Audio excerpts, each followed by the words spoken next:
Hello जी, कैसे हैं आप सभी लोग? उम्मीद करती हूँ अच्छे होंगे। मैं भी अच्छी हूँ और स्वागत करती हूँ आप सभी लोगों का अपने इसके ब्लॉगर में। तो ये जो है ये मेरे जेठानी के बेटे का बर्थडे है और ये ब्लॉग ना पुराना है, लेकिन बीच-बीच में इतने सारे ब्लॉग आते जा रहे थे और उनको अपलोड करना भी ज़रूरी था, क्योंकि एक होता है ना फेस्टिवल का ब्लॉग है तो उसको अपलोड करना ही पड़ता है टाइम से। और ये ब्लॉग जो है ये इतना पुराना हो गया था कि इसको अपलोड करने का टाइम ही नहीं मिल पा रहा था। ये है जुलाई का, मतलब पूरा ये रिकॉर्डिंग मैं की हूँ। तो ये मैं चाहती तो डिलीट भी कर सकती थी, क्योंकि काफ़ी ये लेट हो गया था ब्लॉग को अपलोड करने में, लेकिन नहीं की, क्योंकि एक एज ए मेमोरी ये रहेगा मेरे यूट्यूब पे, इसलिए मैं इसको मतलब डिलीट नहीं करना चाह रही थी। तो फिर मैं इसको अपलोड कर दी हूँ। अगर आप लोग को अच्छा ना लगे तो नहीं देखिएगा, स्किप कर। तो ये केक काट लिया था और बाकी सबको खिला रहा था। और ये जो था इस टाइम पे ना छुट्टियों का टाइम चल रहा था, जितने भी बच्चे हमारे घर के थे सब लोग घर पे ही थे। मतलब ऐसे क्या होता है कि बहुत सारे बच्चे बाहर भी पढ़ते हैं तो नहीं होते हैं, मगर अभी फ़िलहाल में सारे बच्चे थे घर पे। तो इस टाइम पे जुलाई तक जिसका भी बर्थडे पड़ रहा था तो सब मतलब सारे बच्चे घर पे होते थे। और ये मेरे वीडियो में आप लोग देख के समझ पा रहे होंगे ये ब्लॉग में कि सारे बच्चे हैं घर में। और ये रही मैं, और मैं ये शायद सेकेंड डे का है, ये उस दिन का नहीं है। और इसमें मैं बता दूं कि 2-3 दिन का ब्लॉग जो है इसमें रिकॉर्डेड है। तो ये सेकेंड डे का है। तो सेकेंड डे में बना रही थी काबुली चने का छोला, रोटी और जीरा राइस। तो वो मेरी बेटी आ गई थी तो मैं बोली कि थोड़ा सा रिकॉर्ड कर दो, क्योंकि बहुत टाइम हो गया ना, मैं जैसे कि रेसिपी शेयर नहीं करती हूँ आप लोगों से। अभी ये ब्लॉग कुछ और ही रूप ले लिया है, क्योंकि रेसिपी पहले जितना भी मुझ कुछ भी खाना वगैरह बनाती थी तो सबकी रेसिपी मैं शेयर करती थी, क्योंकि मैं शुरू ही इसी से की थी अपना ब्लॉगिंग, खाने की रेसिपी से। और ऐसा नहीं है कि बहुत यूनिक टाइप के मैं खाने बनाती थी, जो घर में बेसिक डेली तौर पे हमारे यहाँ खाना बनता है, बेसिक जो खाने होते हैं, रेसिपी होती है, वही मैं आप लोगों से शेयर करती थी। तो आज मैं वो मतलब शेयर कर रही हूँ। रेसिपी तो पूरा नहीं शेयर करूँगी, क्योंकि काबुली चने का छोला ना मैं बहुत बार रेसिपी शेयर कर चुकी हूँ इस छोले की, तो इसलिए इतना नहीं कोई वो है। तो छोला बन चुका था, रोटी भी बन चुका था, और ये बना रही थी मैं जीरा राइस। तो ये रात का है, शाम के टाइम का खाने का है। तो वो मेरी बेटी आ गई थी तो मैं बोली थोड़ा सा रिकॉर्ड कर दो, तो वही रिकॉर्ड की है, ये जितना भी की है। क्योंकि ना अभी जहाँ पे मैं अपना मोबाइल सेट करके और रिकॉर्डिंग करती थी तो वो जगह थोड़ा सा अभी गड़बड़ चल रहा है, वहाँ पे नहीं हो पा रहा है सेटिंग, तो इसलिए मैं खुद से अभी नहीं कर पा रही हूँ। और ये अब अच्छा, तो मैं बता दूँ कि इसमें ना 3 दिन का जो ब्लॉग है वो अपलोड है। जैसे 3 दिन का मैं क्लिप थोड़ा थोड़ा रिकॉर्ड की थी, वो मैं एक ब्लॉग के रूप में आप लोग से शेयर कर रही हूँ। तो ये तीसरे दिन, तो ये दिन में मैं खाना बना रही थी, ये बना रही थी मैं कढ़ी चावल और सब्जी। तो ये मैं बना रही हूँ प्याज का पकौड़ा, और यही मैं डालूँगी कढ़ी में भी, क्योंकि ऐसे तो हम बड़ी बनाते हैं सादा, लेकिन आज मैं बड़ी नहीं बनाऊँगी, ये पकौड़ी डाल दूँगी। और ये पांचों चीज़ जो है ना फ़ौरन में जाता है कढ़ी के। तो मैं प्याज का पकौड़ी जैसा कि देखें आप लोग बना चुकी हूँ, और ये अब इसमें डालूँगी मैं फ़ौरन। तो फ़ौरन मैं दिखाई हूँ आप लोग को 5 चीज़ मैं डालती हूँ: कड़ी पत्ता, राई, मेथी, जीरा और सूखा हुआ मिर्चा। तो ये मैं 5 चीज़ इसमें डालती हूँ, और सच में बहुत अच्छा टेस्ट आता है इसका। और कढ़ी मैं दही वाला बनाती हूँ, कभी भी बिना दही के कढ़ी नहीं बनाती हूँ। आप लोग कैसे बनाते हैं कमेंट ज़रूर करिएगा। और इसकी भी रेसिपी मैं न जाने कितनी बार शेयर कर चुकी हूँ, क्योंकि जैसा बताई हूँ कि मेरा ब्लॉग चैनल ही इसीलिए है कि मैं डेली ब्लॉग अपना जो रूटीन है वही मैं शेयर करती हूँ। लेकिन कुछ दिनों से रेसिपी जो है वो मैं नहीं डाल पा रही हूँ, क्योंकि पता ना, पहले मायके गई, उसके पहले भी कुछ कुछ ऐसा था, जैसे कि होली हो गया, और भी बहुत सारे फेस्टिवल थे, या फिर कोई ओकेजन का मैं पूरा ये ब्लॉग जो है वो डालती जा रही हूँ, क्योंकि अब जो रेसिपी वगैरह का है ना रिकॉर्डिंग, तो वो रह जाता है, फिर वो पुराना होता है, तो फिर मुझे इतना याद नहीं आता है उस टाइम की बातें। कुछ ऐसी बातें हैं जो इसमें आप लोगों को बतानी ज़रूरी होती हैं, जो मुझे याद ही नहीं आता है, क्योंकि वो पुराना हो जाता है जो ब्लॉग होता है। इसलिए फिर मुझे अब लगता है ये कि जो मैं रिसेंटली मतलब जो रिकॉर्ड करूँ ना वही डालूँ, ताकि मुझे याद रहे। और इसमें भी ब्लॉग में देखिए ये बहुत पुराना हो गया है, क्योंकि ये जुलाई का हो गया है ब्लॉग, लेकिन मुझे ये डालना ज़रूरी था, क्योंकि इसमें मेरे जेठानी के बेटे का जो है वो मतलब बर्थडे का था। तो बर्थडे का जो ब्लॉग है वो डालना ज़रूरी होता है, क्योंकि उसको वो याद रहेगा कौन से साल का है ये बर्थडे।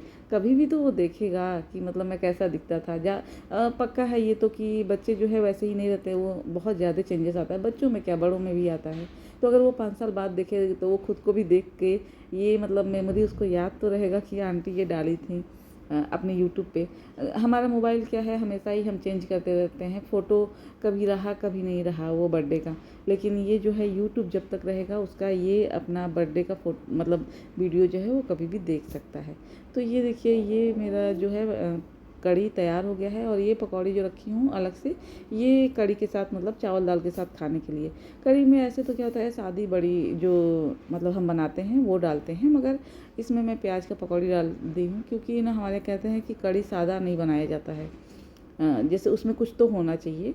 तो ये देखिए कढ़ी था, पकौड़ी बना दी हूँ, और चावल यहाँ पे बन रहा है, और सैलड देखे हैं तो मैं काटी हूँ सैलड। आज शायद कोई मैं सब्ज़ी बनाई हूँ कि नहीं वो भी मुझे याद नहीं आ रहा है, क्योंकि ये पुराना ब्लॉग होने से।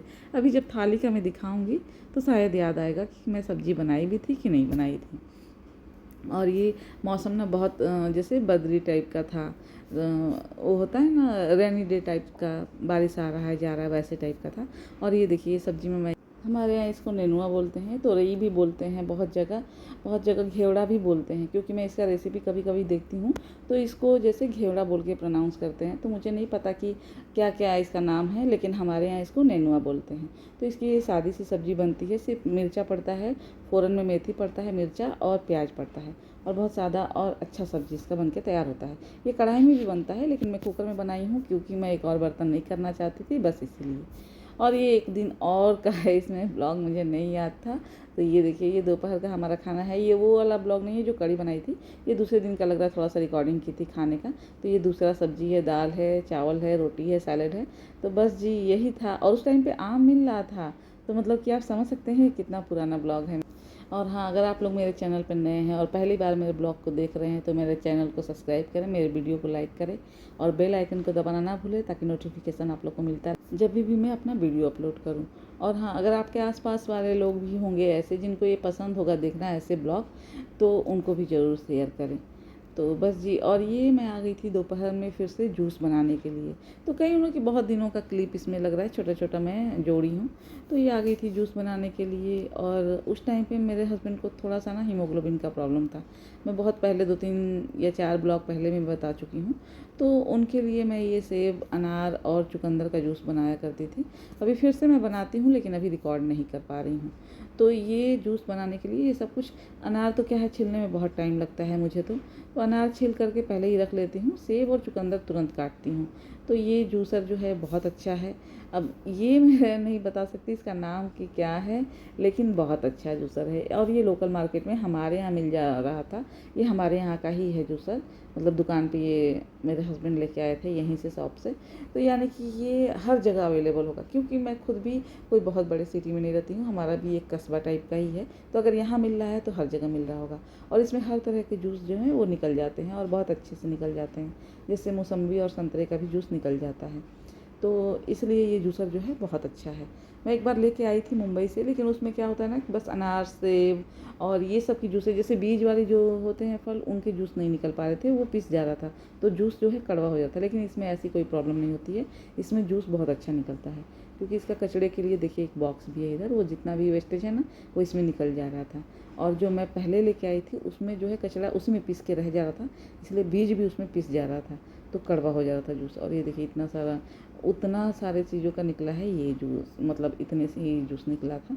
और फिर इसको क्लीन करना बड़ा ही मतलब झंझट का काम होता है। इसको जूस बना के और पीने में तो अच्छा है, लेकिन इसको क्लीन करना बहुत बड़ा काम है, लेकिन कोई नहीं, वो भी हो ही जाता है। और इतना ये जूस देखिए निकला है, बड़े ग्लास से निकला है, इतना जूस निकला है। तो क्योंकि इसमें बीट डाली हूँ ना, तो मेरे मतलब चुकंदर, तो मेरे बच्चे इसको नहीं पी रहे थे, इसलिए जितना बनाई थी तो वो सब मैं अपने हस्बैंड को भेज दी। तो और मुझे भी पसंद नहीं, बीट का जो फ्लेवर है मुझे बिल्कुल भी नहीं पसंद आता है। और ये है नान खटाई, तो ये मैंने थोड़ा सा रिकॉर्ड की थी, बड़ा ही अच्छा है। और ये मैं मुंबई से लेके आई थी, तो क्योंकि जून में आई थी और ये जुलाई का है, तो ये चल जाता है 1 आध महीना, क्योंकि पैक था एकदम अच्छे से। तो जब भी मैं मुंबई से आती हूँ तो बहुत सारी चीज़ें ऐसे खाने पीने के जो कि मतलब लॉन्ग लास्टिंग है, ज़्यादा दिन तक जो चल सकता है, वो मैं ज़रूर लेके आती हूँ। मेरे भाई भी देते हैं, मैं भी कुछ कुछ खरीद के ले आती हूँ। ये तो नान खटाई जो है मैं खरीद के लाई थी, क्योंकि मुझे बहुत अच्छा लगता है ये। तो बस जी यही मेरा ब्लॉग था, आप लोगों को कैसा लगा ज़रूर बताइएगा, और लाइक शेयर सब्सक्राइब करना ना भूलिएगा। मिलते हैं अगले ब्लॉग में। और ये मैं मंचिंग थोड़ा सा करके उसके बाद मैं आप लोग को दिखाती हूँ कि अपने बच्चों का हरकत। ये मिठाई उठाई खाने के बाद ना डब्बा ऐसे ही पैक करके रख देते हैं, ये देखिए। और मैं बहुत दिनों से सोची थी कि इसमें मिठाई है। तो बस जी मिलते हैं अगले ब्लॉग में।